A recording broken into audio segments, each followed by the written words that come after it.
So hello everybody, while waiting for our student. Ayun, reminder lang po sa bawat isa, that Sierra Madre is a living thing, not a persona. So kahit ano po ang pasalamat natin sa kanya, it will not appreciate it. Huwag po natin kalimutan kung kanino tayo dapat unang-unang nagpapasalamat, and that is the Lord who created Sierra Madre at yung mga kabundukan natin. Bagkus, siguro kailangan natin mas alagaan pa yung mga kabundukan natin.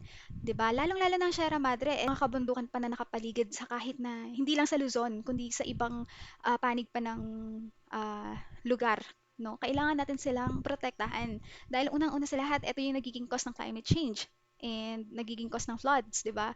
Aside sa corruption, sa flood control, ang nature po ay malaking reason kung bakit tayo binabaha.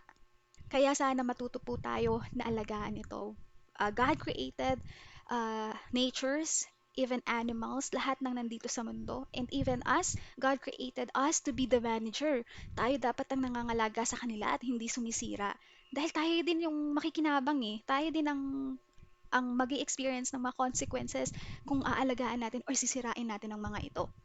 So yes, we are thankful dahil binangga ng Sierra Madre at tinunaw niya yung mata ng bagyong Uwan. That's why hindi naging ganun kalaki yung impact niya at damage dito sa Luzon kahit na super typhoon po siya.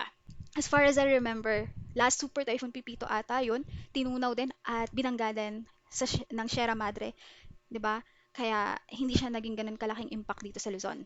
At wala pong masama na maging grateful and thankful tayo. Pero magdahan-dahan lang po tayo dahil because it will leads to idolatry kapag mas sobra nating pinapahalagahan yung mga bagay na ginawa ng Diyos kaysa sa mismong Panginoon natin.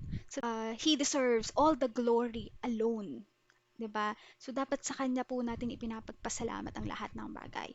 And yung papapasalamat natin sa mga kabundukan natin, instead, gawin nating action. Alagaan natin sila, alagaan natin hindi lang mga makabundukan, kundi lahat ng nandito sa mundo dahil tayo din ang makikinabang in the future.